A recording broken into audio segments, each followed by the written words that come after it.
Our topic this evening is about the Epic of Gilgamesh, and specifically why components of the Bible retell components of the Epic of Gilgamesh. And when we announced this topic, many of you in the audience were predicting that I would be unable to resist a particular reference to the Epic of Gilgamesh in contemporary popular culture from a few decades ago anyway.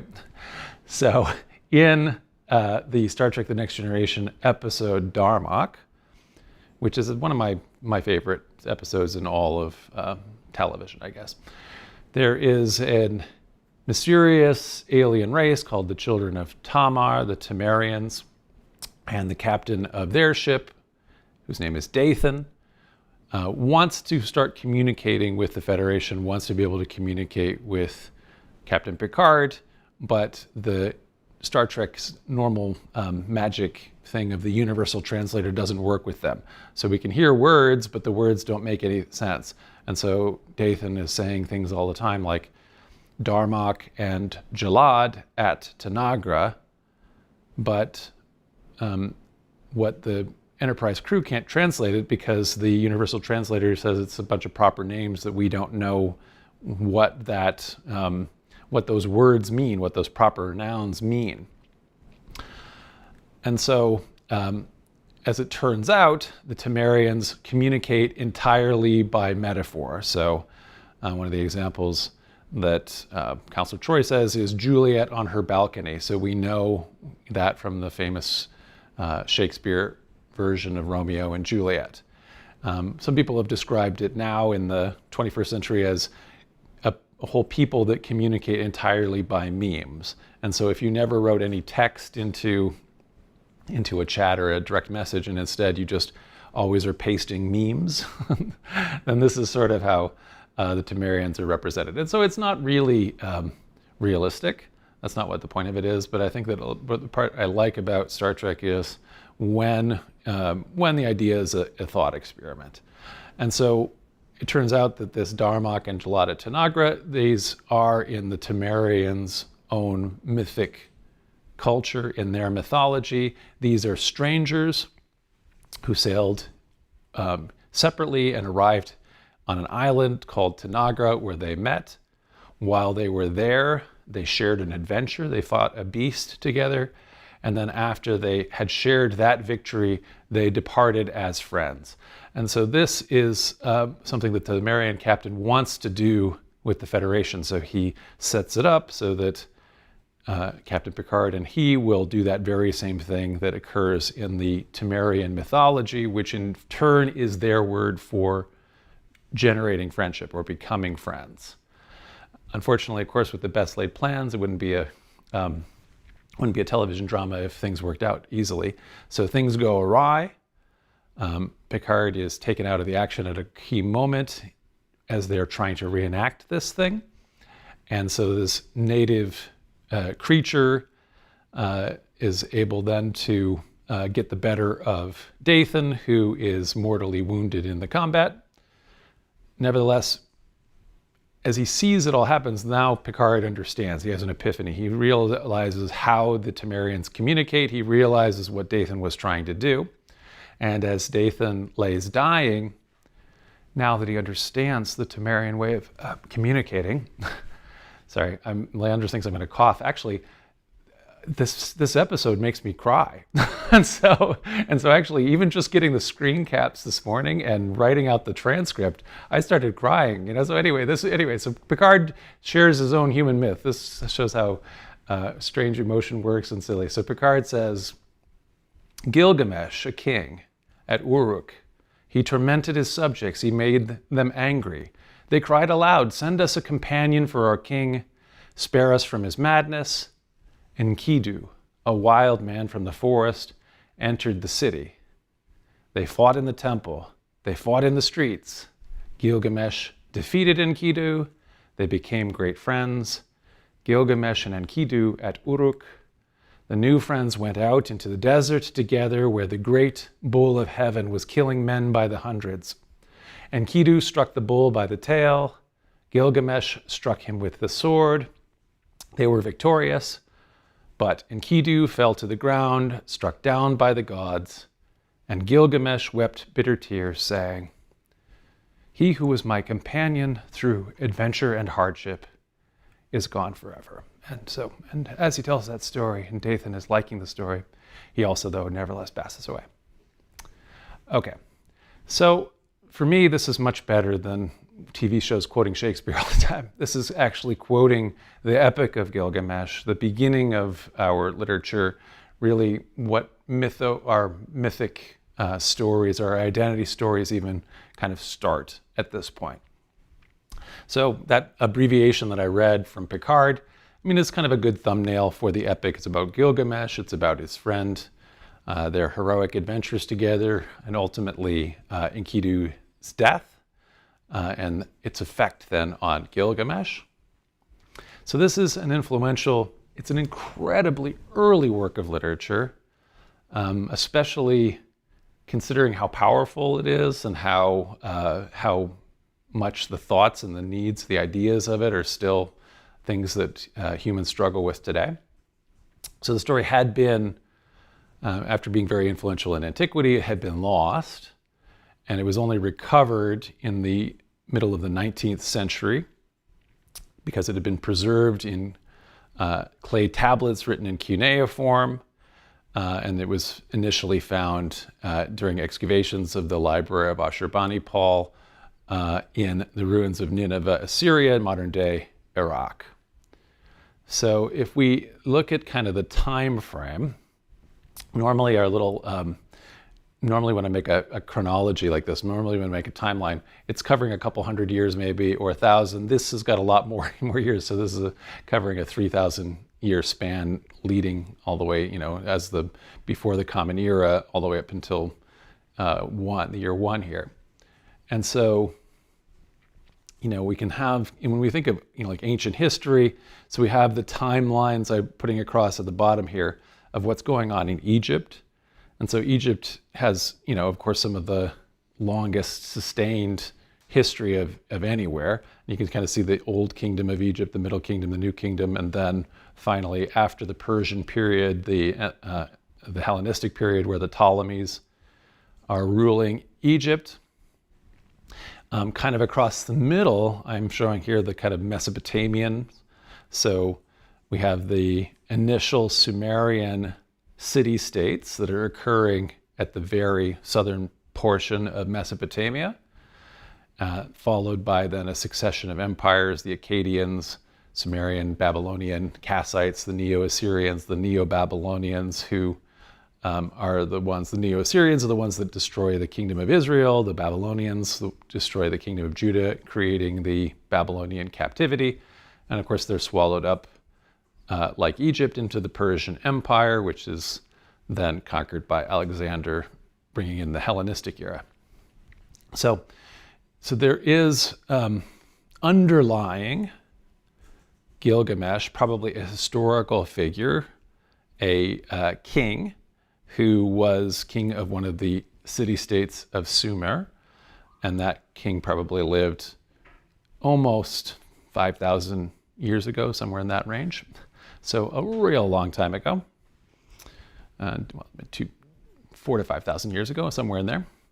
And so then the earliest Gilgamesh stories are written down maybe 2100 BCE.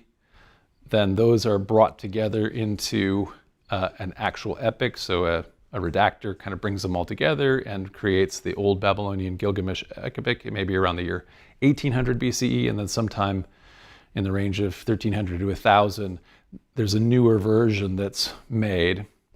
That's kind of the version that is known now and that we've recovered. And so even that then, so this is, the beginnings of this anyway, when the beginnings are written down, is whatever that is well over 1,000 years before the earliest components of the Bible will have been written down. And certainly even, when the Pentateuch, the Torah, the 5 books attributed to Moses, are maybe coming down in the Persian period of the Second Temple period. That's maybe in the 400s is the earliest that those might have been redacted together. And so, in other words, much earlier than the biblical the biblical narrative. And indeed, the kind of traditional date for the biblical flood, the Noah's flood, actually, is probably, it's not a historical event, that's a spoiler, but anyway, it's, actually takes place, after, the Sumerian city-state period and in the middle of the Egyptian Old Kingdom period is taking place. In other words, the people who were creating those timelines and trying to figure out, adding up all the dates in the Bible, trying to figure out when that would have occurred if it had been a historical event. It doesn't work, obviously, against actual history, because, of course, there is no universal flood in history. So the historical Gilgamesh, like I say, was a king, probably. If he existed, he was a king of a Sumerian city-state, one of the great ones, Uruk. And so Sumer is the lowest part in terms of as the rivers, the Tigris and Euphrates, flow into the Persian Gulf, the part nearest to the Persian Gulf in Mesopotamia, Iraq. He would have ruled sometime during Uruk's early dynastic period. So in addition to the later myths we have about him, we also have an inscription that bears his name. It might actually be a contemporary inscription that was discovered at the city of Ur. And he is also mentioned in a text that dates to the 20th century before the Common Era. So, again, 4,000 years ago. And he's also listed as one of the kings of Uruk in the lists of Sumerian kings, which are themselves not, fully historical. They start with mythic figures, but in any event, there are some references outside of the myths that give us a sense that most historians have, well, there probably was a king of this name who ultimately inspires the myths, although the myths, would not be what the king actually did in any way.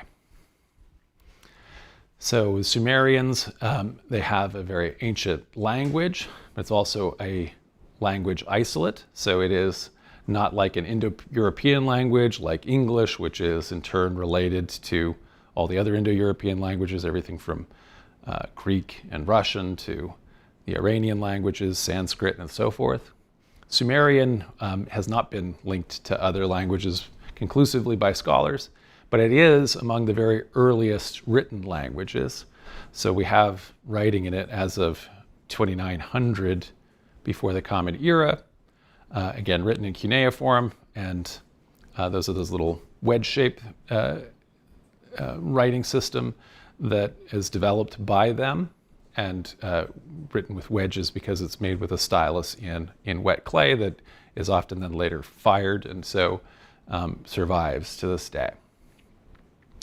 We have now found 5 extremely early Gilgamesh poems that are written in Sumerian.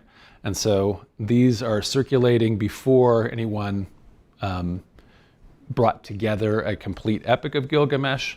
And that is the way lots of mythic cycles work. You have different tales that are being told, and it often falls upon like a later editor or redactor to try to pull it all together into, a coherent story, when in fact a lot of the stories wouldn't actually work. This is also true, in Greek mythology, where there are different stories that have that'll sometimes give a different genealogy. So sometimes a god will have been listed different parents than they're listed in other myths, because worship of the gods is very local.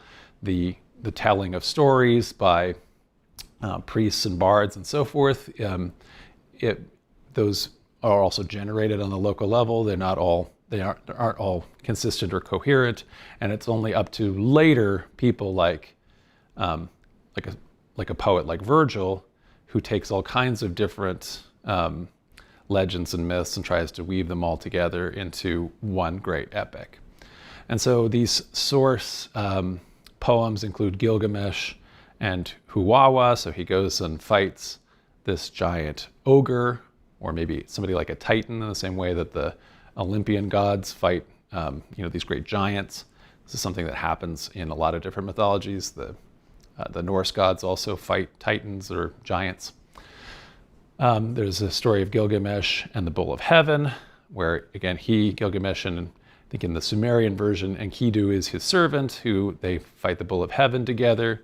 Gilgamesh and Aga, so Gilgamesh is fighting to free his city from overlordship from a neighboring people, the Kishites. Gilgamesh, Enkidu, and the netherworld, so concerns with death. So in contrast to the Egyptians, for whom at least at this point the pharaohs have a fairly optimistic idea about afterlife, if they can establish a vast enough tomb with enough tomb goods that they can have, so that when they get to the afterlife they'll be able to live life just as palatially as they had been able to live in this life. The netherworld is a pretty dismal place for the Sumerians, who see it as essentially a place of shades and torment. Nothing or at least not, maybe not torment, but not a positive place. Not something that you're kind of aspiring to get to. Rather, it's a thing that you would rather have life than to be in the netherworld. And so also there's a poem about the death of Gilgamesh. So Gilgamesh, although is kind of a demigod, he nevertheless at a certain point is mortal and dies, and this is a poem that talks about that, including the people actually diverting the Euphrates River so that he can be buried underneath it, and then they move it back to cover over his tomb. So, like I say, these are originally independently circulating poems, but around, say, the year 2000, before the Common Era, when Sumerian began to be displaced by Akkadian and other Semitic languages, and then by around 1800, various Gilgamesh stories were compiled into a single epic written in Semitic, the old Babylonian version of the epic. And we have fragments of that, lots of fragments, so it's able to be compiled and published like this version of it, but it's not fully recovered, unlike the standard version of the epic, which was compiled sometime between 1300 and 1000 BC. So this is still really early, so it's before any biblical texts are being written down. It's way before Homer is being composed orally or anything like that. And so there is a Mashmashu, which is a Mesopotamian scholar / magician kind of character, a priest of sorts, who named Shinleki Unini, and he, in that time period, compiles what we now know as the standard Babylonian version. This is inscribed onto 11 tablets. It continues to be updated a little, and so there are variants within these. And then eventually there's a 12th tablet that's appended to the rest. It also, as always, when you have these, when you're taking sources from earlier sources and kind of adapting them, they don't all work, and so the 12th tablet isn't fully coherent with the whole rest of it.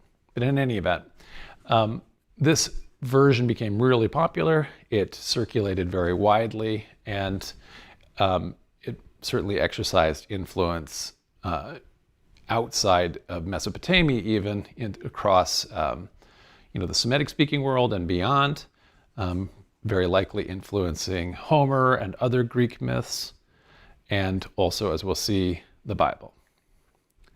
So let's look a little bit into it, what the Epic of Gilgamesh consists of. I wanted to kind of go through it because I think this is a tale worth telling. And so it begins with a prologue. O Gilgamesh, lord of Kulub, great is thy praise. This was a man to whom all things were known. This was the king who knew the countries of the world. He was wise. He saw mysteries and knew secret things.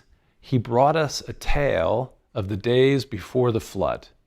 He went on a long journey. He was weary. He was worn out with his labor. And returning, he engraved on a stone the whole story. So in the epic, we have a portrait of Gilgamesh. So we read that when the gods created him, they gave him a perfect body. Shamash, the glorious sun god, endowed him with beauty. Adad, the god of the storm, endowed him with courage. The great gods made his beauty perfect, surpassing all others.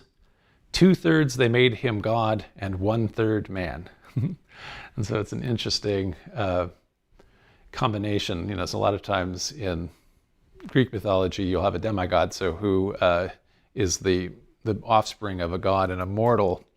And you can see how you could be half god, but 2/3 is hard to achieve through breeding, right? Because you normally it would either be half or a quarter or something like that to achieve 2/3. Anyway, Gilgamesh is king of the glorious city of Uruk. Because he has no rival, he starts wearing out his people by taking their sons, probably it says, and taking them off to war. So people are upset because their sons are being conscripted, and he's taking their daughters to bed. And part of that includes exercising the mythic rite of prima nocta, and this is this idea that it's popularized in the movie Braveheart. Absolutely has no historicity for Braveheart and for Scotland, but anyway, where the idea is that the lord of the castle on the first night of a newlywed, of his subjects, and his feudal subjects, he's going to bed the bride. The king is going to bed the bride, and so not generally thought to be a historical practice anywhere, but it is thought to be a terrible practice that everybody, whenever there's an idea of a tyrant, people talk about it, and this dates all the way back to Gilgamesh, who is doing this, according to the story. The people complain to the gods, so they talk to Anu and Aruru and ask them bring somebody that can be a companion that will wear Gilgamesh out so that he'll stop tyrannizing us. So the goddess conceived an image in her mind, and it was the stuff of Anu of the firmament. She dipped her hands into water and she pinched off clay. She let it fall in the wilderness, and noble Enkidu was created. So you can say, so he's made of clay by the gods. And put in the wilderness. So there was virtue in him of the god of war. His body was rough. He had long hair like a woman's. His body was covered with matted hair. He was innocent of mankind. He knew nothing of cultivated land. So Enkidu lives in a state of nature. He lives naked among the animals. He is the friend of the animals. They all love and trust him. He saves them from hunters' traps. Because of that, a hunter decides, hey, this guy is preventing us from being able to trap animals. So he goes to the temple of Ishtar and gets a priestess, a temple prostitute, who they take to the woodlands, and she seduces Enkidu, after which the animals reject him. Then they put clothes on him, and the priestess brings Enkidu to shepherds, that is to say, to the Bedouin who live on the fringe of civilization, and they teach him to eat bread and wine, which he hasn't previously done as he's been living in nature. And so he's making all of these transitions from archetypal savage or human living in the idealized state of nature to the civilized man. He's able to enter the city. And of course, the word civilization means person, thing that is taking place in the city. So when he gets there, this is what the people of Uruk wanted. And so Enkidu challenges Gilgamesh. He stands at the threshold of the bridal chamber and prevents the king from going in and exercising prima nocta with the bride that's not his own wife, subject's wife. The two end up then having a titanic struggle, quote, holding each other like bulls locked together. Enkidu is finally thrown, and when that happens, he acknowledges Gilgamesh's incredible prowess, his own abilities, And so at that point, Enkidu and Gilgamesh embraced, and their friendship was sealed. So thereafter, they are bosom companions. So for all the glory that Gilgamesh has had, he is unsatisfied. He says, I haven't established my name stamped on brick as my destiny decreed. You can see how different ways that people are thinking of becoming immortal. And one of those is through this new writing system, as they are, as their name is kept in this way long after you're no longer being spoken anymore. Sumerian no longer exists, but the name Gilgamesh can still be read in these bricks. Therefore, he says, I will go to the country where cedar is felled, and I will set up my name in the place where the names of famous men are written, and where no man's name is yet written, I will raise a monument to the gods. So Enkidu and Gilgamesh travel on a quest to the forest primeval, the place where the cedars are, and this primeval forest is guarded by a giant Humbaba. We saw that. We saw the Sumerian form of that as one of those isolated poems, Huwawa. So Humbaba means hugeness, and so again, these are like those the giants that the Norse gods fight, or the titans that the Olympian gods will fight in like movies like Clash of the Titans. So this is one of these chaos monsters. So together, Gilgamesh and Enkidu slay Humbaba, and that earns them really great glory. They harvest all the cedar for buildings, the same way when Solomon builds his temple, they get cedars from Lebanon. The gods take Humbaba's power, so all of the chaos monsters' power, and distributes it to lions, to the wilderness in general, and also to all the barbarian people that live in the wilderness, people who oppose the city and civilization. So because Gilgamesh now, his fame is getting pretty incredible, and of course he's really good looking, this causes the very powerful but dangerous goddess Ishtar to propose marriage to him. And Gilgamesh says, I don't think so. You have had a bunch of lovers that haven't done well. So there is, in the Mesopotamian mythology, the story of Dumazid, who is one of the lovers of Ishtar, who has that same kind of a Persephone story that the Greeks have, where she has to spend some time in the underworld and then sometime not. It's a way to ideologically explain the seasons. And so in this case, it's Ishtar who's the powerful goddess, and Dumazid, her male lover, is the one that goes in and out of the underworld. So Ishtar is enraged. She complains to her parents, Anu and Antum, and she convinces them to create and let loose the bull of heaven. And so this is another powerful beast or monster, and it embodies the idea of drought. So it's like it letting loose drought on all the land. And so Sumer then experiences drought incarnated in the form of the bull of heaven.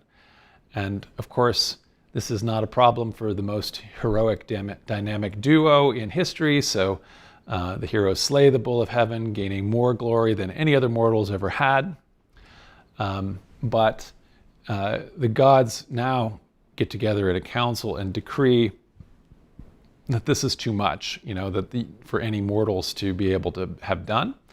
And so one of the companions is going to have to die in order to pay for all of these audacious acts. And the god Enlil chooses Enkidu for death and marks Enkidu for death.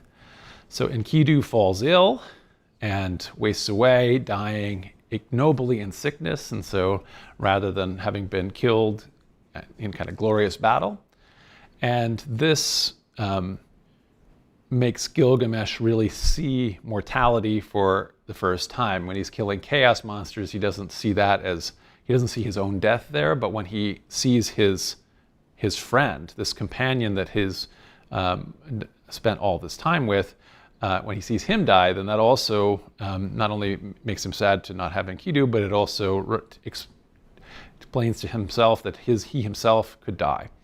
And so 7 days and 7 nights, Gilgamesh wept for Enkidu until the worm fasted on his friend's corpse, and only then he gave him up to the earth and buried him, for the Anunnaki, the judges, had seized him. So Gilgamesh has continued to be inconsolable. He despairs. He makes a statue of Enkidu in order to, keep his memory alive. It doesn't help at all. And so in bitterness, he cries, "How can I rest? How can I be at peace? Despair is in my heart. What my brother is now, that I will be when I'm dead. Because I'm afraid of death, I will go as best as I can to find Utnapishtim, whom they call the far away, for he alone has entered the assembly of the gods." So he has a legend that he knows of a man, Utnapishtim, who achieved immortality because the gods invited him into their number. So Gilgamesh goes on this great quest, traveling beyond the encircling ocean that the ancients understood to be at the edges of the world. He travels to the Garden of the Sun and tries to go past that, in other words, where the sun rises each day as it comes from essentially a flat circular earth that has a firmament of a hemisphere, kind of a bowl over top of it. Each morning the sun is ferried underneath the earth and rises again in the east from the Garden of the Sun. So he'll go there, and then beyond that to kind of the threshold between the mortal and immortal realm to the Garden of Dilmun. So on this quest then, Gilgamesh arrives at the Garden of the Sun and meets Shamash, the sun god. Shamash says, "No mortal has gone this way before." So Gilgamesh is already outside of what mortals are allowed to do. But he also says, "You will never find the life for which you are searching, Gilgamesh. This quest is not going to end well." Gilgamesh responds, "Now that I have toiled and strayed so far, am I to sleep and let the earth cover my head forever? Am I going to just die after all of this incredible quest that he has gone on?" He goes and he meets the goddess Siduri. She's the goddess of wine and also pleasure, and she gives him an almost Epicurean advice that philosophically is also found to an extent in the biblical book of Ecclesiastes. She says, "Gilgamesh, where are you hurrying to? You will never find that life for which you are looking. When the gods created man, they allotted to him death, but life they retained in their own keeping. As for you, Gilgamesh, fill your belly with good things. Day and night, night and day, dance and be merry, feast and rejoice. Let your clothes be fresh, bathe yourself in water, cherish the little child that holds your hand, and make your wife happy in your embrace, for this too is the lot of man." So you are going to die, so eat, drink, and be merry. Also, be happy in your family and be happy in your work. These are the kinds of suggestions, like I say, that we also have in Ecclesiastes. Of course, Gilgamesh is much earlier. Gilgamesh continues on his journey. He's eventually completely wasted away by it. And he finally, though, gets to Dilmun at the thresholds between the mortal and immortal realms and meets Utnapishtim the far away. So Utnapishtim, we find out, is the survivor of the flood, the universal flood that occurred in the distant past when the gods destroyed the whole world, other than Utnapishtim and the people who survived in his boat. And because of that favor, the gods also had given Utnapishtim eternal life. So Gilgamesh explains why he's made his quest, and he says, "I wish to question you concerning the living and the dead, and how I shall find the life for which I am searching." Utnapishtim explains his own immortality was a gift from all of the gods after he survived the Great Flood. So he tells the story of the flood, and so we have here another epic, another mythic account that it's embedded in the Gilgamesh epic, so the Utnapishtim epic, or myth. And this one is strikingly similar to the story in Genesis, the story of Noah and the flood.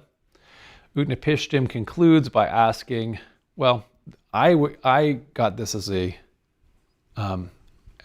special present from all the assembly of the gods for this cosmic event of the flood. This is a one-time gift. It's not going to be repeated. Who's going to assemble all the gods for your sake, Gilgamesh? So Utnapishtim tells him there is no permanence. Do we build a house to stand forever? Do we seal a contract to hold for all time? The sleeping and the dead, how alike they are like a painted death. What is there between the master and the servant when they've both fulfilled their doom? When the Anunnaki, the judges, come together, and Mametun, the mother of destinies, together they decree the fates of men. Life and death they allot, but the day of death they do not disclose. So to prove his point, Utnapishtim challenges Gilgamesh, just conquer sleep for 6 days and 7 nights if you can do that. So he has to try to stay up that whole amount of time, and Gilgamesh is unable to do that. And so, in the middle of all of this then, Utnapishtim, okay, well, I appreciate all you've gone through, Gilgamesh. You're not going to get what you want. Well, all right, there is a consolation. There's a secret plant the gods have had. It's under the sea. I can help you dive way down to go get it. You can harvest it, and that will restore your lost youth. So Gilgamesh says, I will take it to Uruk, and there I will give it to the old men to eat, and last I shall eat and have back my lost youth. And so Gilgamesh returns with the flower that restores youth. However, at a certain moment, was on his way back, he takes the opportunity to rest and to bathe by a pool. And as he does that, a serpent rises out of the water and snatches the plant away. And this myth here of the serpents, snakes now having access to this plant that restores their youth, that's why serpents can renew their youth by shedding their skin. So it's an etiological myth. Snakes shed skin and they have a fresh skin underneath. That's how they grow, but it's understood in the sense that they're getting young again. So Gilgamesh laments, was it for this that I have wrung out my heart's blood? For myself, I've gained nothing.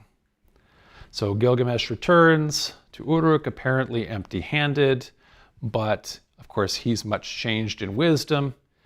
And as he does, he takes the ferryman who's been taking him on this journey, Urshanabi, and he shows him the whole city and that. And the epic concludes as it began. This too was the work of Gilgamesh the king, who knew the countries of the world. He was wise. He saw mysteries and knew secret things. He brought us a tale the days before the flood. He went out on a long journey. He was weary and worn out with his labor. He returned and engraved on the stone the whole story.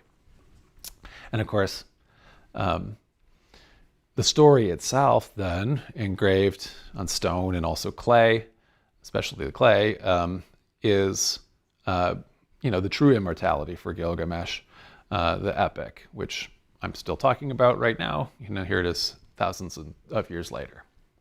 So all in all, I think this is a very sophisticated story, and what's really remarkable, I think, all the way back is this preoccupation and concern about death, which continues to be something that people are concerned with. And also, in addition to death, how are we living a meaningful life? So there are different gods that make different arguments. For example, we mentioned the goddess of wine and her argument to, essentially a kind of a hedonistic argument philosophically, that is, as have experienced life's pleasures. Okay, so it's easy to see Gilgamesh as the inspiration for stories of great heroes generally. So, the idea of Hercules. Heracles defeats a number of mythic monsters. We see all those statues of Gilgamesh wrestling with lions and things, and Hercules very famously is depicted as killing a supernaturally powerful lion, the Nemean lion, along with the Hydra and all kinds of other monsters. There's also great quests. So in the same way that Gilgamesh sails off into the sea and encounters all of these lands in the terra incognita that essentially cross the threshold between mortal and supernatural realms. This is the kind of thing that happens in Homer's epic, the Odyssey, as Odysseus sails around and finds, again, semi-divine realms, including descents into the underworld and so forth. So, but in addition to the source for hero stories, there are also ideas in the Bible, I think, where this is the source, especially for the flood story ultimately, and maybe also a lot of the themes or archetypes, at least, that we have from the Eden story, and we'll look at that. So, like Dilmun, this place where Utnapishtim lives out in the east beyond the Garden of the Sun, Eden is a garden somewhere away in the east that is divine. It's planted by God, God's self, filled with all of the plants, including important supernatural plants, the tree of life, the tree of knowledge, good and evil. And so it's a place where the divine and mortal realms meet. And in fact, throughout the Middle Ages, Eden often appears on Christian maps of the world. So as you're drawing out the known world, which is always divided into the known continents of Asia, Europe, and Africa, where Jerusalem forms the umbilicus mundi, usually, that is to say the navel of the world in the circle of the lands. The center is at the Holy City. And a lot of these maps are made, for example, in Britain, which is on the extreme edge of the world in the west, as it's pictured, the encircling ocean, in the encircling ocean. Eden is at the other side, so essentially, like where China would be on the other side of Asia, and it's often shown as being the place, where the sun is coming from too, as the sun rises, just like Dilmun. We saw how Gilgamesh's friend Enkidu was created by the gods from clay, in this case, actually. So too, then Adam in the Garden of Eden story is created from dust, and both of them become the archetype for a man existing in the state of nature, that is, unclothed, unashamed, friend to the animals, and so forth.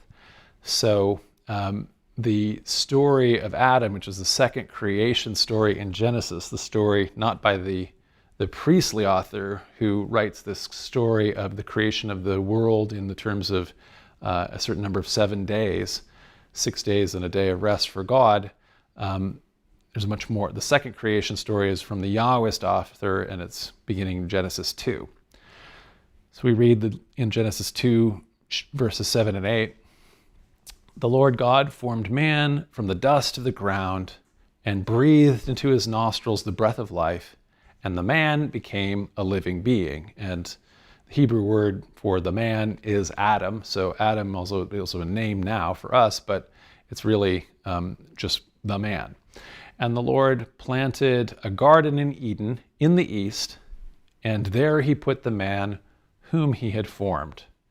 So Adam, like I say, is nude and unashamed according to Genesis, and he lives in partnership with all of the animals that God makes to be his helpers and his companions.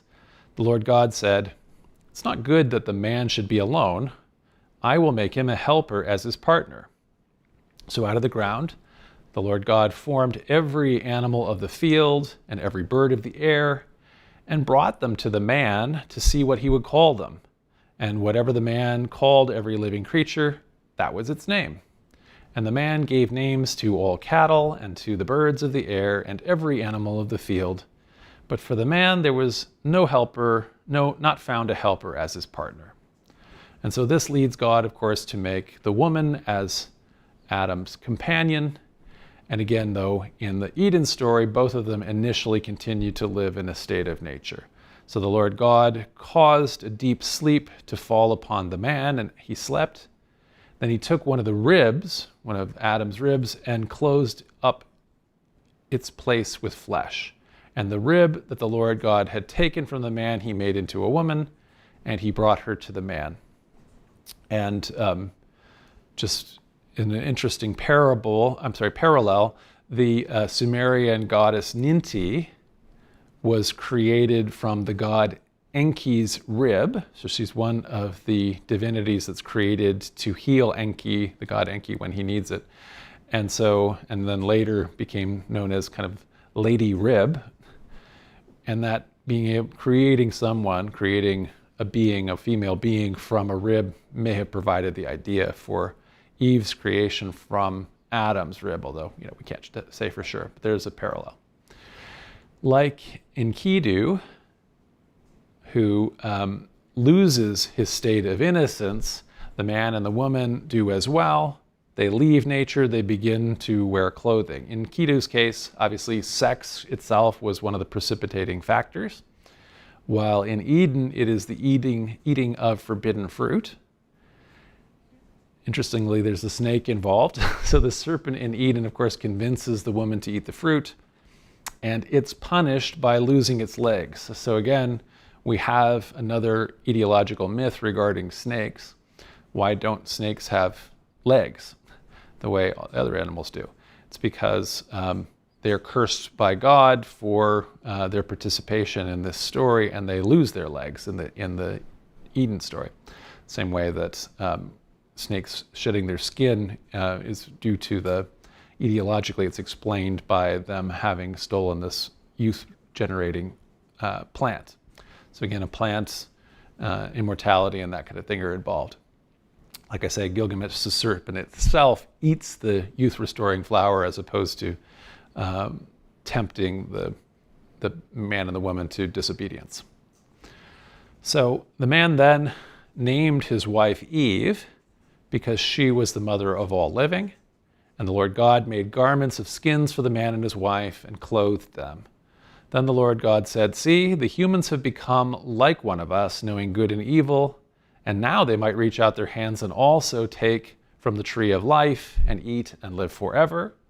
Therefore the Lord God sent them forth from the Garden of Eden to till the ground from which they were taken. He drove out the humans, and at the east of the Garden of Eden he placed the cherubim and a sword flaming and turning to guard the way to the tree of life. So Eden, like Dilmun, becomes this closed off place. In this case, because again, there's the capacity to become immortal there. In the case of the tree of life, the fruit of the tree of life, in the same way that, in any event, that Utnapishtim in living in Dilmun has already been granted immortality by the gods. So those are some of the parallels that exist in the Eden story and the Epic of Gilgamesh. The parallels are even more direct between the flood stories. So between the story of Utnapishtim's flood and Noah's flood, in both cases, this is a cosmic flood covering the whole earth that is happening because of divine punishment for humanity's wickedness. In both cases, an individual, Utnapishtim or Noah, is given very detailed instructions about building a large vessel in order to survive the flood, including instructions of what to make it out of and how to make it and how big and so forth. The individual brings animals with him to also allow animals to survive the flood in both stories. And finally, as the flood waters subside, the vessels both end up on the peaks of mountains because the mountains are the first land to start to appear as the floodwaters go away in both stories. So some very close common parallels in the Epic of Gilgamesh flood and Noah's flood. So a lot of times, and especially when this was first discovered, how do we know that the Noah story is a myth that is inspired by the myth of Utnapishtim, and is not that both of these myths or both of these stories are sort of independent memories of an actual historic cosmic flood? And that's certainly what a lot of people hoped in the 19th century when they came up with this, that there are, in fact, lots of flood myths all around the earth, and maybe these are all meant to be memories of an actual cosmic world-encircling flood. And of course, one of the problems for that is that no such flood occurred historically, certainly within the time that humanity's been around, but never also in terms of what we have in terms of geological evidence. But that doesn't stop people from having wanted that, especially biblical literalists. So let's just ground ourselves again in the time frame here. So the flood itself, as it's sort of added up in the Bible doesn't actually have a chronology, but people do the math to try to get back to when they think it is by adding up all the dates that exist in the Bible. And that puts the flood kind of after the Sumerian period, the biblical flood. But in any event, the amount of time then between then and when there would have been the earliest biblical writings, the first time any of these biblical stories are even written down, is well over 1,000 years. And of course, if you're going to go all the way back to Adam and Eve, multiple thousands of years for an oral tradition to have to be surviving under the radar here, certainly long before the existence of the biblical kingdoms that produce the Bible, and certainly then after the return of the exiles and the Second Temple period, when the Pentateuch, when the 5 books attributed to Moses, the Torah, when that's finally compiled all together and put into its present form, maybe, I'm saying here in the year 444, maybe that's the earliest that could happen. Okay, so if we look at the Antediluvian stories from the first 9 chapters of Genesis, there's actually not too many stories that we have. So I'm color coding these pink, blue, and gray. The pink ones here are from the priestly author. And so this includes that incredible 7 days of creation story. God said, "Let there be light," and there was light. And it also includes the priestly version of the Noah story.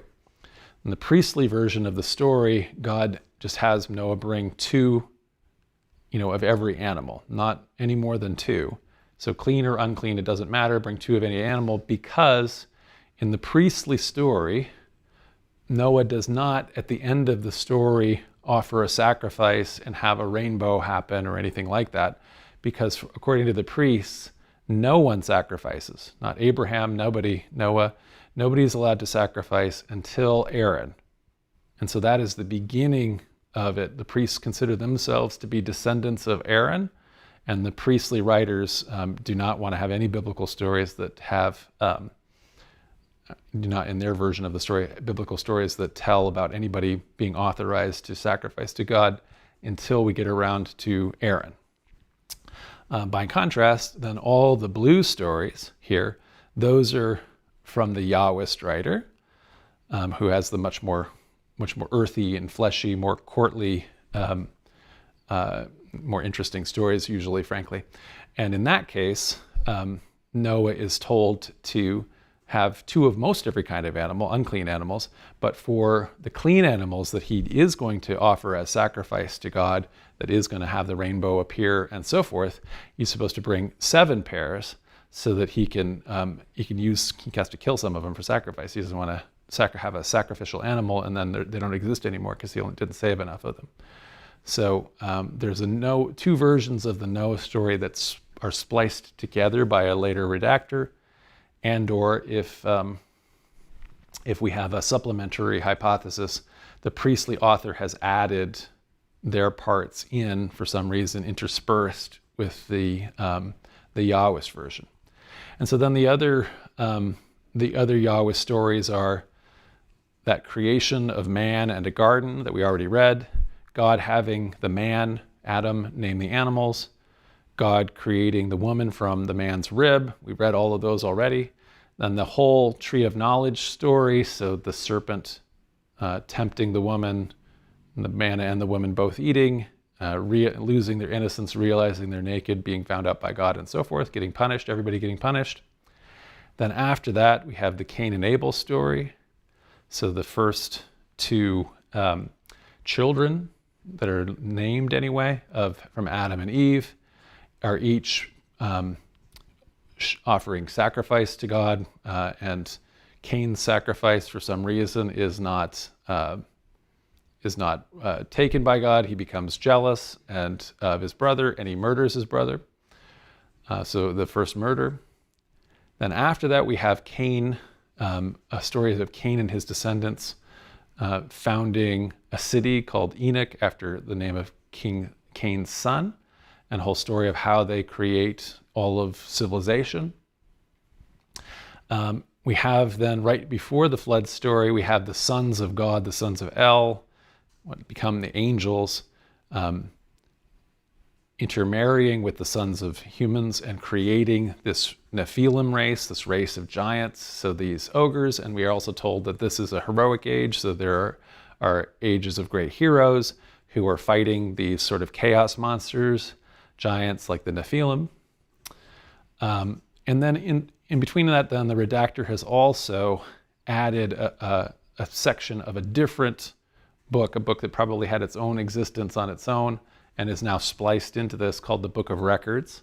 And this is where we get all those begats. And so it'll say things like Adam knew his wife, they lived a certain amount of years, he knew his wife, and he begat Seth to replace Abel. Then Seth grew a certain amount of age, he then begat his son, goes on and so forth, all those begats. And so that Book of Records, it's essentially like the Sumerian king list for antediluvian patriarchs. Okay, so like I say, there's a relatively small number of these stories, if you can think about it, that exist before the flood, the antediluvian, which means before the flood stories, the whole earth before it's destroyed. But these are some of the most famous stories in the Bible. So, for example, the Adam and Eve story, the loss of innocence, the expulsion from paradise. It's something that probably people go back to again and again, this idea of it. It certainly is also told as a thought experiment with theological implications. Same thing, the story of Cain and Abel, the story of the first murder. And of course, this story where Noah and his family and a certain small number of animals survived the world's destruction in order to repopulate the world again after the flood. These are, famous, often quoted stories, or often remembered stories, especially the Noah story and the Eden story, I'd say. So, like I say, if these stories had historicity, so if these actually happened, if Adam and Eve and Cain and Abel and Noah were all historical figures, one would expect ancient Israelite writers to talk about them all the time, to reference them. They say, remember what happened to Adam or to Noah. You wouldn't want that to happen. We should all be obedient like Noah. So if in the case of the worst case scenario, God will remember us and save us when he's busy destroying the world. And that's exactly what does happen, for example, in the Christian New Testament. So authors like Paul, the very first Christian whose writings survive, uses Adam and Noah as examples. So in his letter to the Romans, Paul says, therefore, just as sin came into the world through one man, and death came through sin. And so death spread to all because all have sinned, yet death reigned from Adam to Moses, even over those who did not sin, in the likeness of Adam, who is a pattern of the one who is to come. So essentially here he's saying the same idea that humans are existing in a state of innocence and immortality in Eden, and in the Adam and Eve story, when Adam transgresses, that day he becomes mortal, and now we are all living in that sin, that transgressive world where everyone can't help but do things that have negative consequences. So even if you are picking between the best of all choices, you're inevitably having things that are causing harm, and so therefore there's inevitable sin. And we also, the other thing that's inevitable in our world is mortality. So he does this though without telling the whole Garden of Eden story, the whole loss of innocence story, because he just assumes that all of his readers, everybody in the Christian community in Rome, they already know that story. And he makes similar references to the Garden of Eden story elsewhere without having to tell the whole story. So in his first letter to the Corinthians, he says, "Since death came through a human, the resurrection of the dead has also come through a human.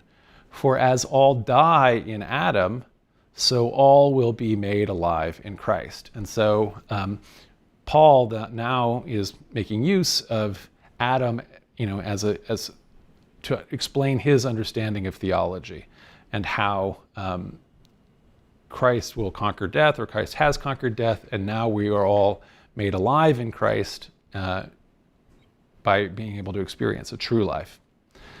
So New Testament authors also reference the story of Noah and the flood. So in both Matthew and Luke, in a shared saying, so therefore a saying that is both authors are getting probably from a source that scholars call a Q, Jesus predicts a future apocalypse, and he uses the flood story as an example of a past apocalypse.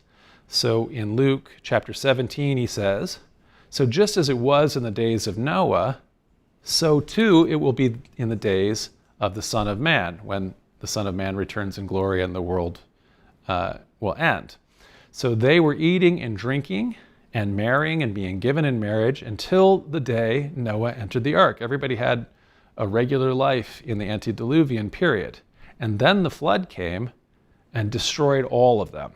So he is actually telling them this story of Noah and the flood in this little saying, but he's also saying it with a little different details and spin in order to try to tell all of the people in this generation, the people that are reading this gospel at the end of the first century, this anticipated coming into the world, which they all assumed would happen within their lifetimes. So the author of Hebrews and the epistles of Peter make similar references to Noah and the flood in terms of making you think about it because of the coming expected apocalypse that they are anticipating. Jesus likewise references Abel in another one of these Q sayings that's found in both Matthew and Luke. And so Jesus thinks of Abel as the very first in all of the historical martyrs of the world. And it also just happens that he's also first, Abel is also first in alphabetical order. And so he says, "This generation may be charged with the blood of all the prophets shed since the foundation of the world." So ever since the world was founded, in other words, in Genesis, from the blood of Abel, the very first martyr, to the blood of Zechariah, who perished between the altar and the sanctuary. So it's a fun saying because he's able to say all the martyrs from A to Z, and also he's able to do all the martyrs from Abel, who's at the very foundation of the world, to the present. So the author of Hebrews also mentions Cain and Abel, the Cain and Abel story. He says, in chapter 11, by faith, Abel offered to God a more acceptable sacrifice than Cain's, which is what happens in the Genesis story to make Cain become jealous about Abel and ultimately to murder him. So, New Testament authors, therefore, are doing exactly what we'd expect. These are important stories, and they reference them and think about them to inform their theology. And of course, New Testament authors make even more references to the important Hebrew Bible characters of David and Moses. And this is in part because the scriptures that they've inherited, the Hebrew Bible, is very important to them.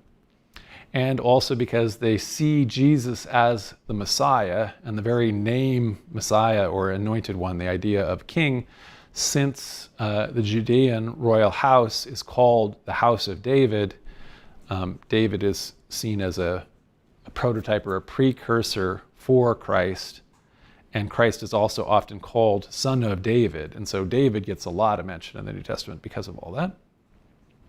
And of course, they also accept as rote the tradition that Moses is the author of the Pentateuch, the Torah, even though we know historically that Moses is not the author. They didn't know that. They believed that he was. And they talk about Moses a lot, both in relationship to the law, and usually they are talking about him when they're quoting the Torah, and they're saying that Moses says this or that. But they also know the story of Moses and the Exodus, which they will reference. So, like I say, in referencing known biblical figures, New Testament authors are following in a long biblical tradition. So other biblical writers in the Hebrew tradition also do the same. So the story of David, this quintessential biblical figure, it's told in the Deuteronomic histories. So David's story takes place in the books of Samuel and the books of Kings.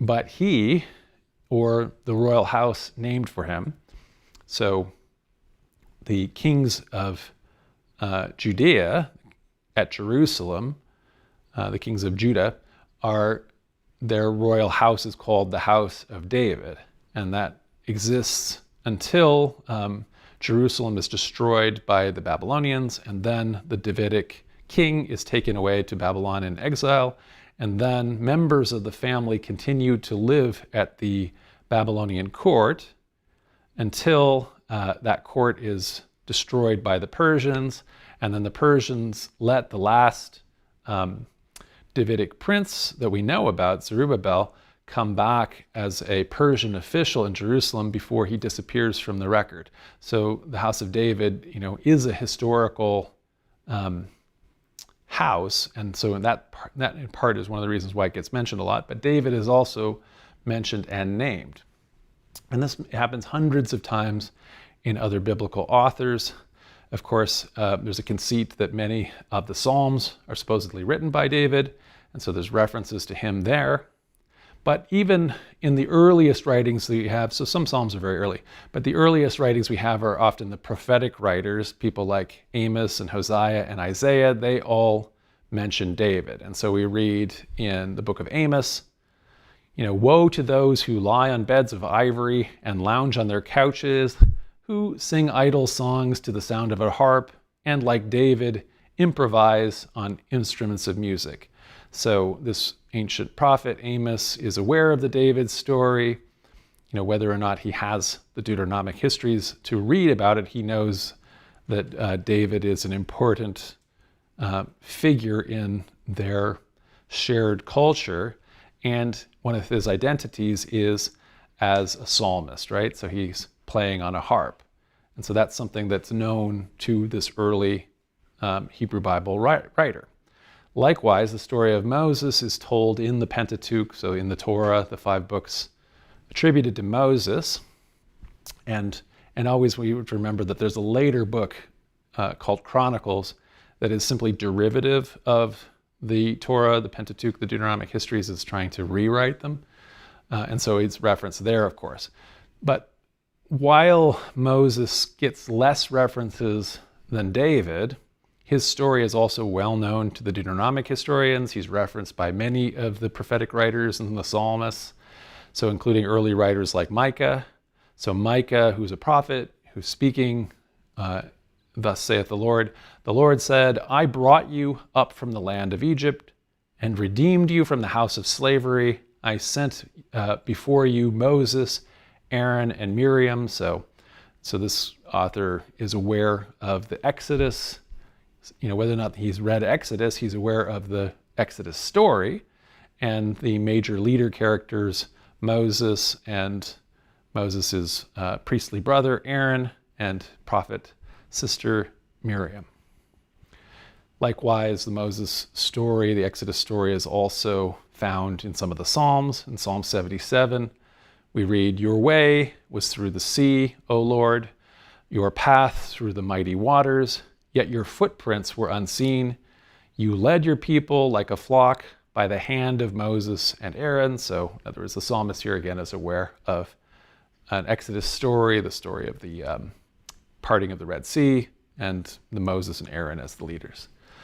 So again, this doesn't mean that Moses was a historic figure or that the Exodus is a historic event, but it does mean that the story was well known relatively early into the Second Temple period, when many of the biblical writers are active, and the idea that David is a figure is known in the First Temple period, and so forth. So just given all of that setup and pattern, we would also expect the Deuteronomic historians, that is, the books of Joshua, Judges, Samuel, and Kings, we would expect to see in those, in the prophets, in the Psalms, other biblical writers to talk about that Garden of Eden story. It's such an important story. It figures into what the New Testament writers are talking about. Maybe references to Abel as a martyr. References, of course, to the flood story, to Noah, one of the most, if history, cosmically important, events ever.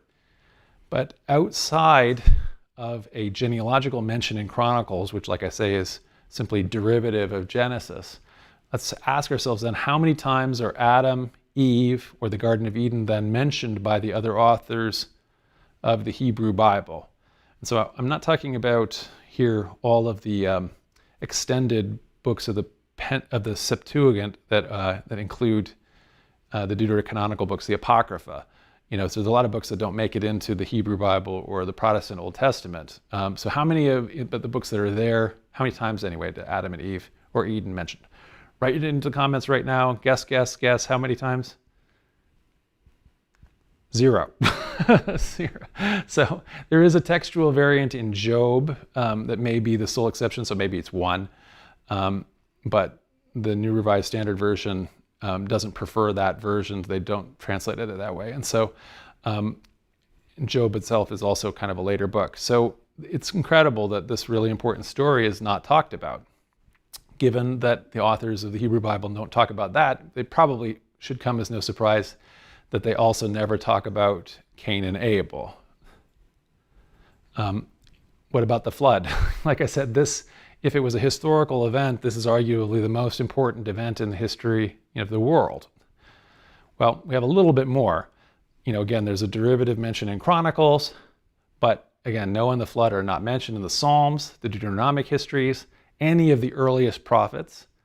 So we do have it Deutero-Isaiah, so not the original part of Isaiah, but there is a Second Temple period anonymous author who, pseudepigraphically writing in Isaiah's name, essentially a pseudo-Isaiah, later writer, who is aware of the story, and speaking in the Lord's voice, he writes, the Lord says, "This is like the days of Noah to me. Just as I swore that the waters of Noah would never again go over the earth, so I have sworn that I will not be angry with you and I will not rebuke you." So again, this is definitely somebody who's aware of it and probably may well even be aware of the Genesis version of this story. The only other reference to Noah in the Hebrew Bible comes in Ezekiel. So this is a prophetic writer who is active during the exile period, the Babylonian captivity period, between the First and Second Temple periods. So Ezekiel, though, simply mentions Noah alongside Daniel and Job as examples of extremely righteous men. So he says, mortal, this is again speaking in God's voice, mortal, when a land sins against me by acting faithlessly, and I stretch out my hand against it and cut off its supply of bread, and I send famine upon it, and I cut it off from humans and animals. So even if Noah, Daniel, and Job, even if these three were in it, they would only save their own lives by their righteousness, says the Lord God. So, nevertheless, even though Ezekiel knows the name here, Noah, and he's righteous, and maybe there is an example of Noah saving people from a calamity, he doesn't necessarily mean he's read the Genesis flood story, since he also references Job and Daniel. So yes, Job and Daniel also become subjects of books, but they are books that are written later than Ezekiel. So Daniel especially is written at the very end, of not the end of the Second Temple period, but it's the last of the Hebrew Bible books to make it to be written and make it into the Bible. So in the 2nd century BCE is when that's written. And so Ezekiel hasn't read Daniel. He's just aware of a figure named Daniel that a later author writes a book about. And likewise, he certainly hasn't read the book of Job as we have it, which is much expanded from the original text. And again, there's much later parts of it anyway. And so it's interesting, right? So there is not, unlike David and Moses, these are stories that are not being spoken about in most of the biblical tradition. So what we have to draw as a conclusion from that, the biblical evidence itself tells us that antediluvian stories, they're not important to biblical writers, and that almost certainly means that they are not known to them. And so we've had a lecture before about when did the Torah become authoritative? When did it become scripture? When did it become essential to the identity, what we think of as scripture? How did that develop?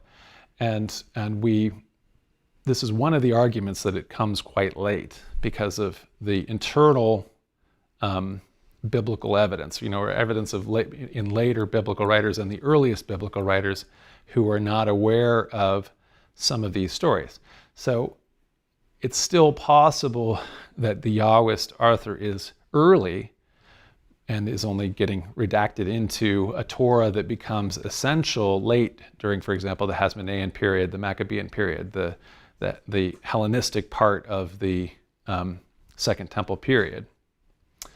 But if so, it's not circulating or being really important until later. So the lack of references to the figures, like I say, also indicates that they're not important in some hypothetical oral tradition. So sometimes people say, well, yeah, the Bible was written late, but people were just passing it on. Well, they're not talking about it. They don't know if this important story of Noah, it's surprising that this is not happening in the earliest prophets, Micah, Isaiah. These guys are not talking about that story in the oral tradition. So my conclusion just from the biblical evidence then is that these stories, the antediluvian stories, have zero chance of historicity, and we shouldn't be looking for those. So everybody who thinks that, it was like when I was a kid, they were finding the ruins of the Noah's Ark on Mount Ararat behind the Iron Curtain, and so things like that. None of that is correct. Okay, so we remind ourselves again that part of that is that it's just way too long for a rogue oral tradition to be going on, especially one that doesn't leave any footprints in any of the written sources, as we are grounded from when the Epic of Gilgamesh is taking place and written down, and the Noah story is eventually being written down. Oh, and so this is actually how I want to then frame kind of the end. So why then are we able to say that this story has happened that way? It's because the biblical writers are aware of the importance of this past history, it's not history, but these myths that are so important to the surrounding cultures that are so much more ancient. And as they themselves are creating for themselves a long connection to antiquity, they are drawing upon the known stories in the surrounding cultures, the Mesopotamian culture, in order to tie them in. And so how do we know that that these are not simply memories, independent memories of a flood myth that goes all the way back? So on the one hand, like there was some kind of a historical flood, and the one memory happens on the other. Like I say, it's because there's no indication, there's no footprints that such a oral tradition exists. These names aren't in the early sources biblically. And so much more likely is that these are myths that go back to Gilgamesh, and they don't have a cosmic historicity at all. They are simply a memory of actual localized floods that people have, and then people telling an apocalyptic story based on the experience with actual floods. And so that is my explanation of why the Bible retells the Epic of Gilgamesh.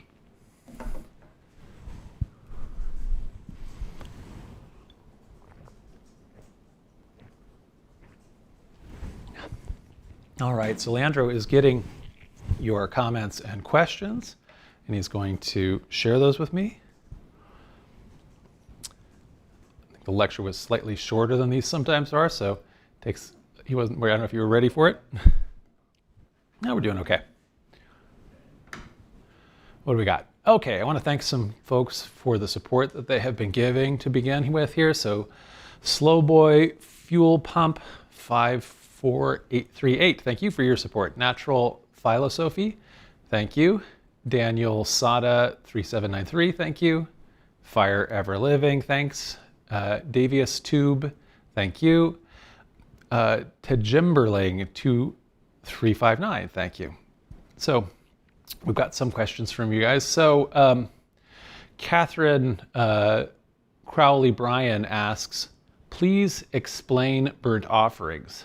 Is it really a sacrifice if they eat the meat?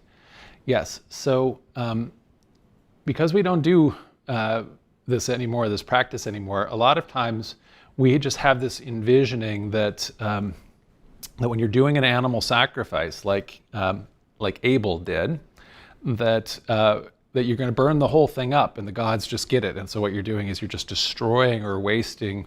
It's not a waste if the gods want it, I guess, but it's from the perspective of the human beings, that meat is being spent entirely on God if you burn it all the way up. Almost none of the sacrifices in antiquity are wholly destroying the whole animal like that.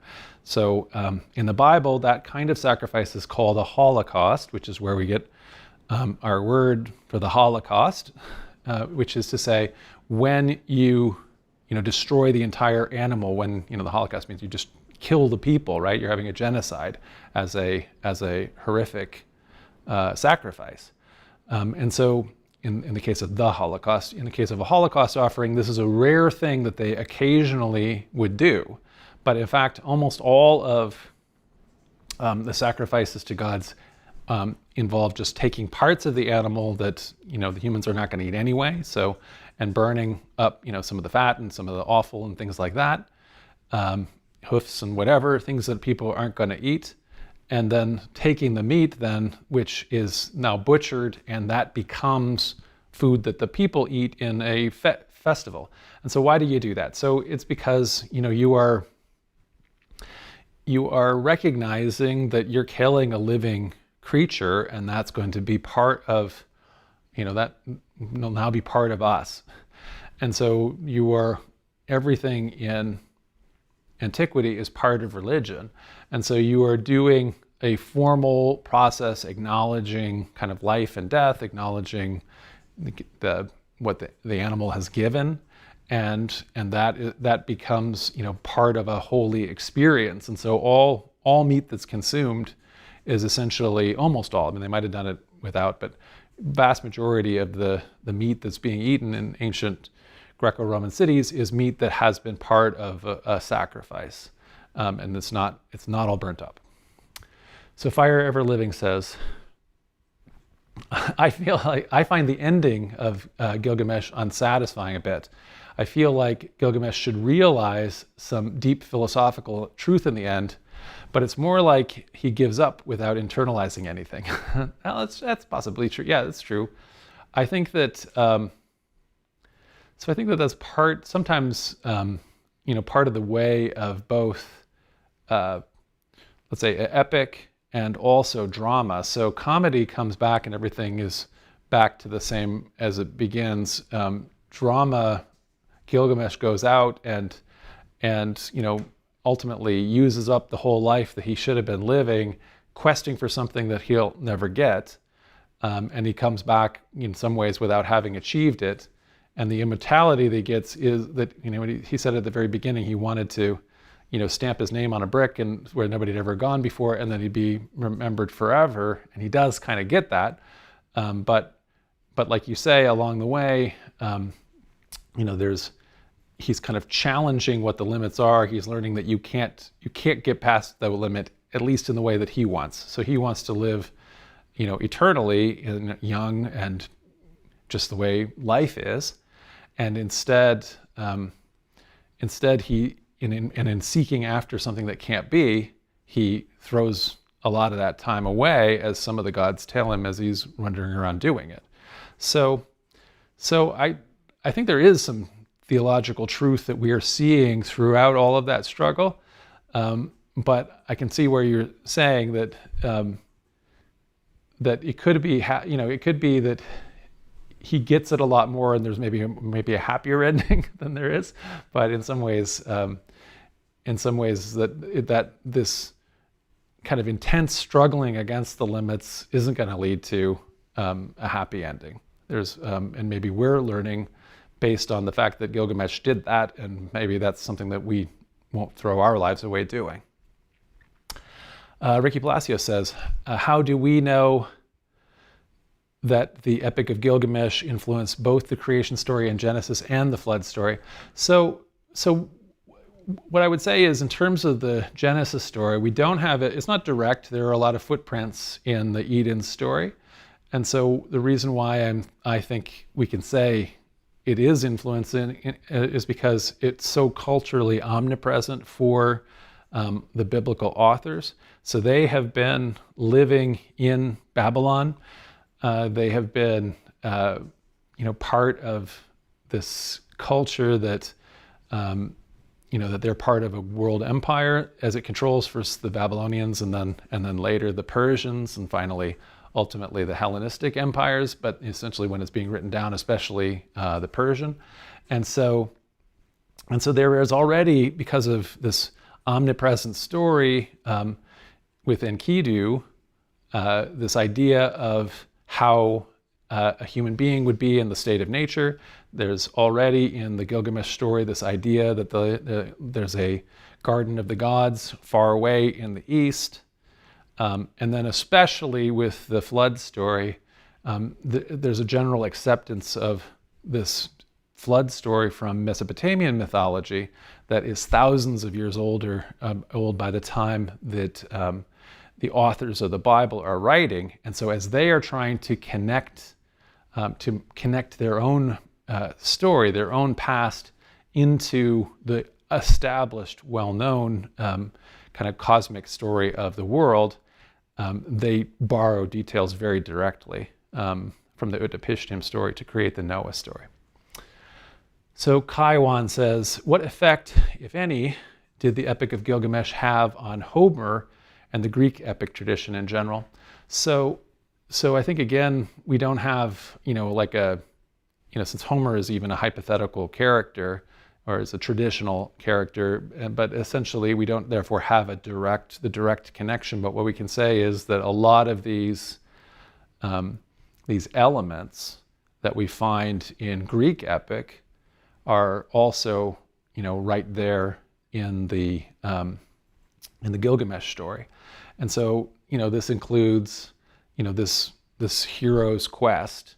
Gilgamesh is going off into, the lands beyond what, humans know. And the older epic of Homer is the Odyssey, I think. And, again, Odysseus is going off and doing those kind of things. There is there's a sub-story anyway in the Gilgamesh poems about Gilgamesh and Enkidu and the underworld. Odysseus enters the underworld, Aeneas enters the underworld. This is one of the things that ends up happening in these traditions. There are fighting these giant chaos monsters that exist in these nether regions that are beyond human civilization. So Odysseus slays or blinds the Cyclops.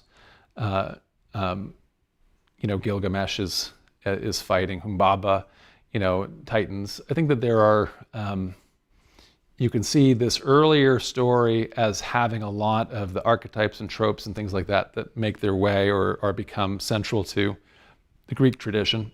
It doesn't mean that they, again, that there's a direct literary relationship where one is specifically, you're just copying it and syncretically changing it, saying, well, we'll just tell this story and update it and make it Greek or something like that. But rather, it's an earlier existing tradition that has been, that's been popularized, and the Greeks are in a lot of contact with the Persians, for example. They're in contact before that, even, in terms of the Middle Eastern empires through the Phoenicians and so forth. So we don't have the direct relationship, but we do have lots of parallels, and Gilgamesh is the earlier tradition. Jason Kukulo says a massive local flood evidenced in 2350 in Mesopotamia is at the source of the Utnapishtim flood myth. I think everybody wants to have like an actual historic flood. Nobody needs an actual historic flood in order to create a flood myth.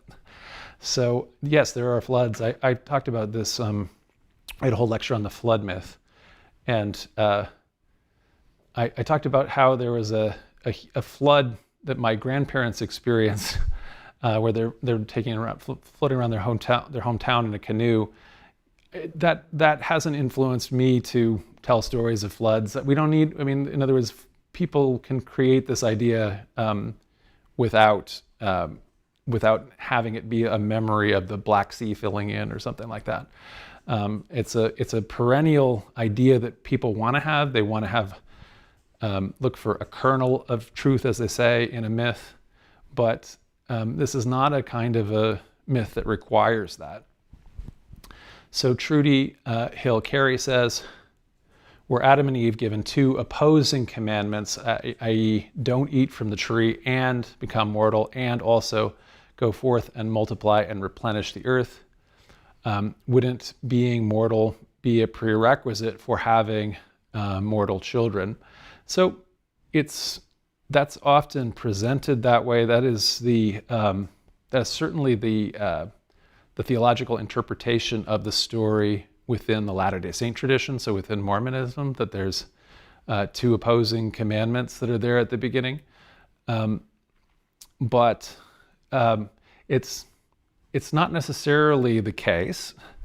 We don't have that embedded in the story as it's written, because again, we don't have a lot of specifics of the story, so the story doesn't go on long enough to have that told.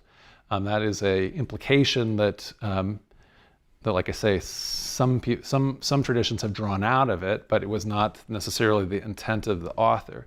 And so essentially Adam and Eve are living in a state of nature with the animals. It doesn't necessarily preclude having sex. It doesn't say that it doesn't say that they were or weren't. They don't have any children listed, but again, the first time that we have any mention of children for them are Cain and Abel, and we don't know, Cain later has kids in the same Yahwist text, but we don't have any listing of any daughters being there. So in other words, the story is not telling all of the details the way later authors would. So that's an interpretation that has been made, but I don't think that it's inherent in the story. Mr. Pocock says, sorry. What does the very late date for the Genesis text mean that the Yahwist and priestly editors were writing very late? And so does that age bracket those sources in other Old Testament books? So it means that they're not widely circulating, and so it means that they're not as important as they become. So as it becomes, when it becomes in rabbinic Judaism, Torah is everything, and in the Second Temple period of Jesus' time, he's always talking about the law and the prophets, that is to say, the Torah, the law, and the Pentateuch, those 5 books, and the other Hebrew Bible writings that accompany them as important and as scripture. So absolutely in the Maccabean period and the Hasmonean period, this Hellenistic period, they become important and authoritative. What I would say is what it means for sure is that they're not widely circulating until we get to that period. So they are, like I say, known probably to Deutero-Isaiah. So in other words, another important Second Temple period author. But one of the things that I always find, like for example, with the guy who wrote Chronicles, the Book of Chronicles, I think that they were trying to rework the Deuteronomic histories to maybe get rid of them and just replace them with a much more sanitized book. And they must have thought that they could do that because, I presume they thought they could do that because there weren't that many copies, or they weren't as widely known, when that edit is being made. But then once it becomes widely known, then it's impossible to do that. So what it would mean is that it could still be old, but there's not that many copies of it. So if the Yahwist thing is something that Ezra and the other priests have access to because they have inherited some of the books that went into the exile with them, then that could still have potentially components of it that are written at the end of the First Temple period. But that would be the earliest it could be. But a lot of people think that they're much later because of this fact that they're so not important until later. Julie Bazuski says, in the Gilgamesh and Noah stories, God or the gods are angry with humanity and so they destroy people. Do you know if this is the same reason in other flood stories worldwide? I don't think it's the same in all the different flood stories. I know that there's actually like dozens of them in all kinds of different cultures. And so I think, I'd have to go through and look at it, but I'm trying to think of there's some of the First Nations and Indigenous American flood stories that are not, where the flood is not happening because the gods are mad at humans necessarily. So I think that there are other reasons that such a thing happens, but it is an explanation that people have when the world is getting destroyed. It's because God or the gods are mad at the world. Okay, Phil Denoto says, what are the leading theories as to why the authors of Genesis gave certain characters very alarmingly long lives? If this is not meant to be literal, what could they be getting at? So this is another example, I think, of how they could be just, again, being influenced by the bigger Mesopotamian culture that they're trying to tie into. And so the Sumerian king list that we mentioned has these ancient kings living just incredibly long time periods, way longer than the patriarchs in Genesis. And so I think that there's this idea that's pretty common in the ancient world generally. It's what we call the Golden Age myth.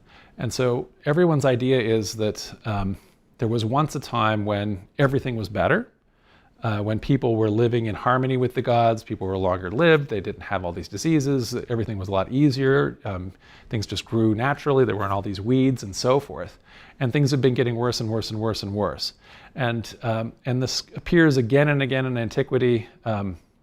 We call it the Golden Age because there's this example even in Daniel where it talks about how there was once they sees this vision of a statue where it has a gold head and then bronze or silver, bronze, iron mixed with clay and clay feet and so on. Is saying that things are getting increasingly worse. So the modern idea that we have in the present, or at least we had in the modern era, which is that things are progressing and things are always getting better, and eventually it's going to be like Star Trek and the Federation, at least for people who are a little optimistic and utopian optimistic. That idea is brand new. Everybody in the past thought exactly the opposite. They thought it was getting worse. And so and so the idea was that in the surrounding cultures, again, in the Gilgamesh king lists and so forth, the Sumerian king lists and so forth, people in antediluvian times in antiquity were living long lives. I think this is, again, as an example, this is happening in the book of records source that becomes part of Genesis, that this is, again, derivative from other Mesopotamian mythology that they're trying to tie into.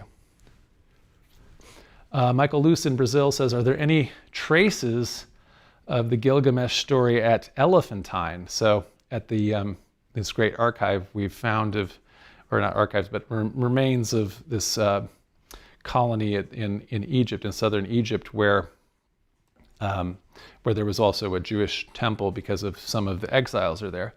I'm not aware of that. That's an interesting thing to go through with whatever they have there, but I'm not aware of that, and I'm not sure that we do have that. I think that I think all of the tablets have been found either in Mesopotamia, and maybe there's some that are found at Ugarit, maybe. So in other words, maybe in the other Canaanite kind of zone, but the Semitic zone as opposed to. But it would be interesting to hear. But I don't think we have enough archive from Elephantine to have that. But that would be interesting.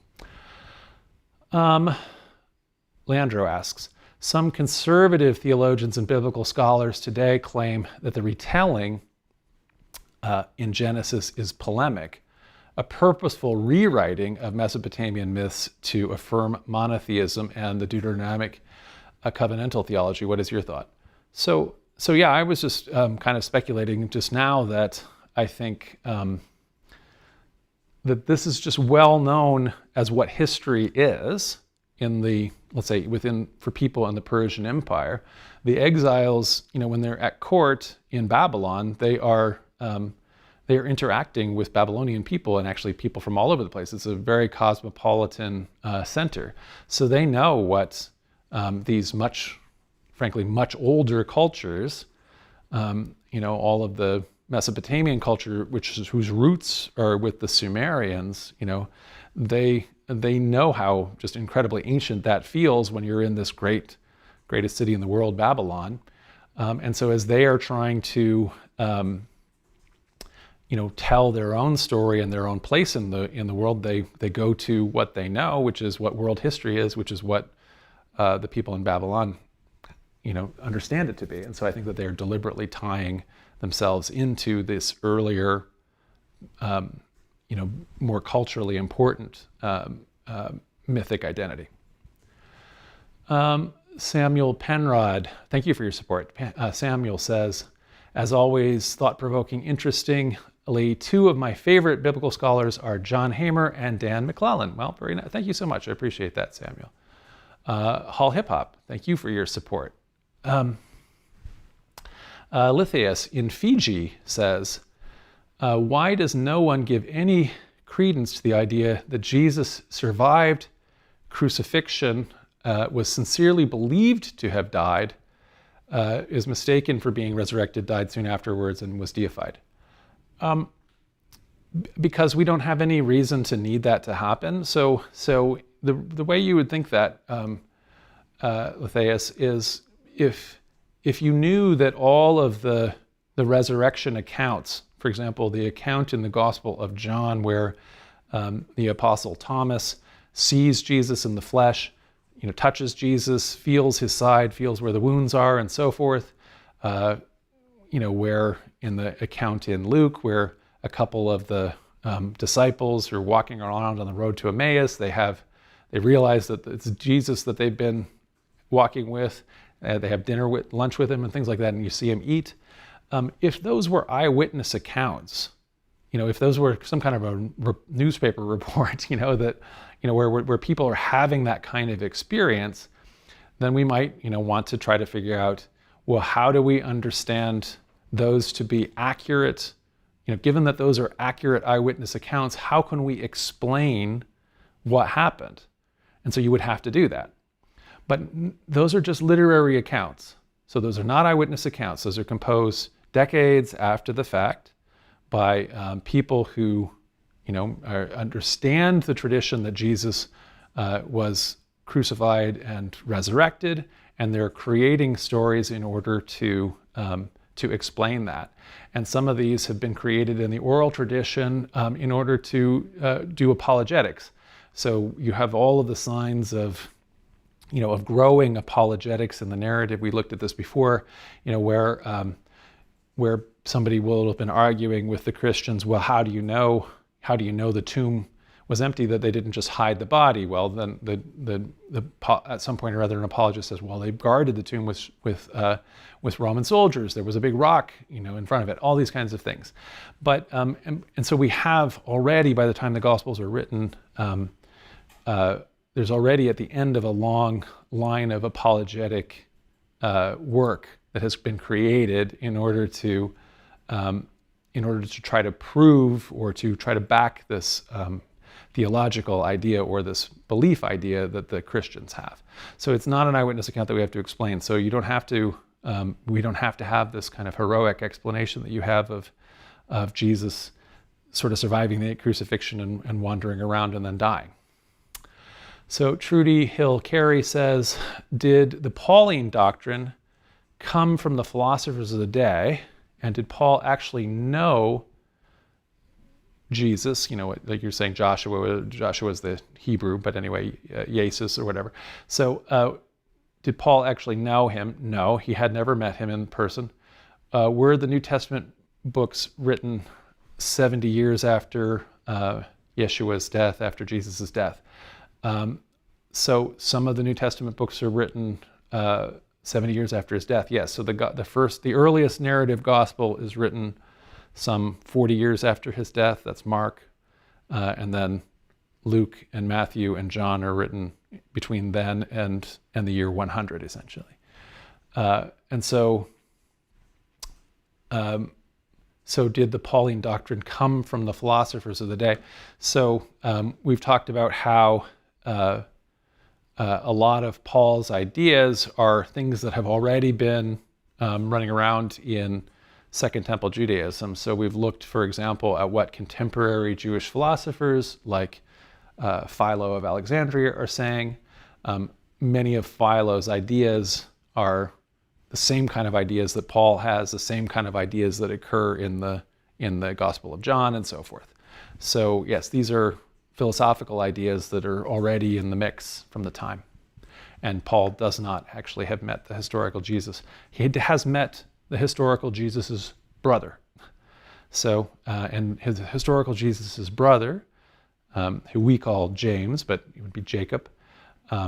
James is still alive and is actually an opponent of Paul, and they've met and argued with each other.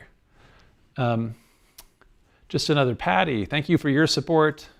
John Phelps, thank you for your support. John asks, is there a corresponding Greco-Roman flood myth? So yes, there is the myth of Deucalion and Pyrrha, which is a Greek myth that is told by Hesiod. So in addition to the great epic poet Homer, the other really archaic, or not archaic, but anyway, early Greek poet Hesiod, who has, he describes more about the gods, so the theogony and the works and the days, And so Hesiod tells the Greek flood myth, and then later in the Roman times, Ovid, who has this book of Metamorphoses, also then makes the Roman version of that story. Jason Kukulu asks, is the flood described by Hesiod related to Gilgamesh and Noah? So in that case, I'd have to look at Hesiod. So like I've kind of said, is that Homer and Greek myths in general, I think Gilgamesh and the Mesopotamian myths are like one of the earlier cradle of civilization that is kind of providing some of the archetype for this mythology. But I haven't looked at it directly. I think most scholars do see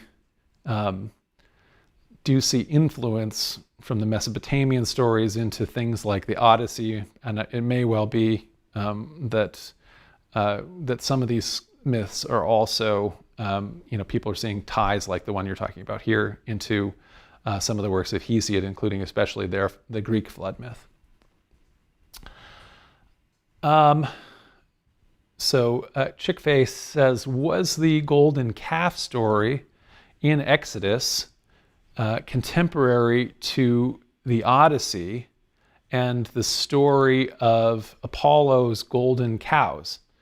So to think about the time frame here is, so those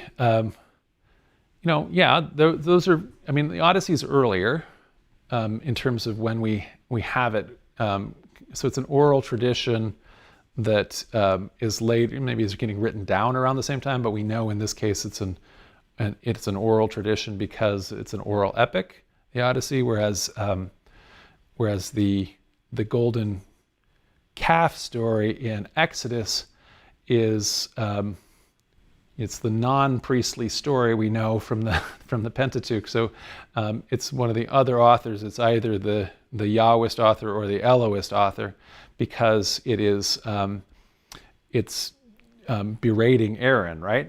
So Aaron, the high priest, the person who can never do wrong in the priestly source because he's the ancestor, he's the mythic ancestor of the priests. The priests consider themselves to be Zadokites, which is a descendant of Aaron, Zadok being the high priest under David.